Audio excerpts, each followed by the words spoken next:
సై అంట సై, మామూలు సై కాదు. ఏంటా సై అంటే రెండో విడతకు సై.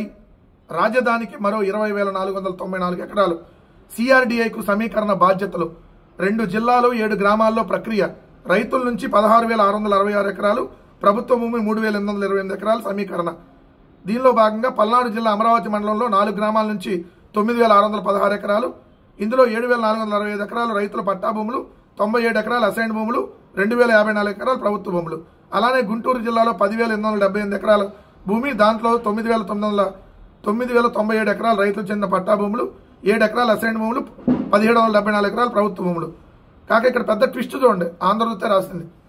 ఎక్కడెక్కడ భూముల సమీకరణ రాస్తున్నారని రాసేసి వైకుంఠపురం, పెదమద్దూరు, ఎండ్రాయి, కర్లపూడి, లేమల్లె, అలానే పెదపరిమి, హరిశ్చంద్రాపురం, వడ్డమానం మొత్తంగా 20,000 ఎకరాలు సేకరిస్తున్నారని రాసి మలి విడత భూ సమీకరణ విషయంలో రైతుల నుంచి మిశ్రమ స్పందన లభిస్తుంది.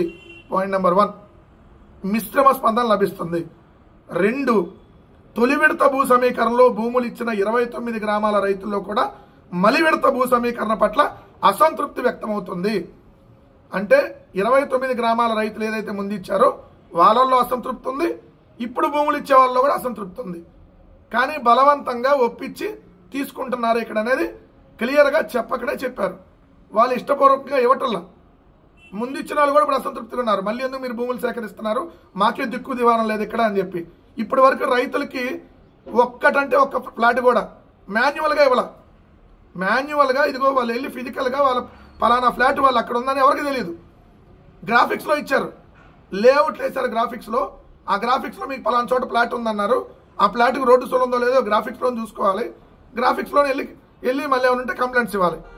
ఇప్పటి వరకు ఒక్కళ్ళకి కూడా అక్కడ డెవలప్ చేసి ఇదిగో మీ ఫ్లాట్ ఇదని చెప్పి ఫిజికల్గా రిజిస్ట్రేషన్ వాళ్ళు చూసుకొని చేయించుకోవాలి. అక్కడ ఆన్లైన్లో రిజిస్ట్రేషన్, ఆన్లైన్లోనే పైన మనకు ఉందా లేదా నెట్లో చూసుకోవటం.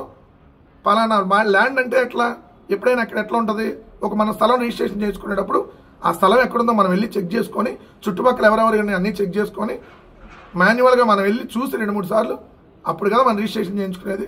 పాపం అమరావతి రైతుల పరిస్థితి ఎంత దయనీయంగా ఉందో. ఇప్పటి వరకు అమరావతికి గెజిట్ రాలా, 18 నెలలు అయింది కూడా ప్రభుత్వం అధికారంలో ఉండి.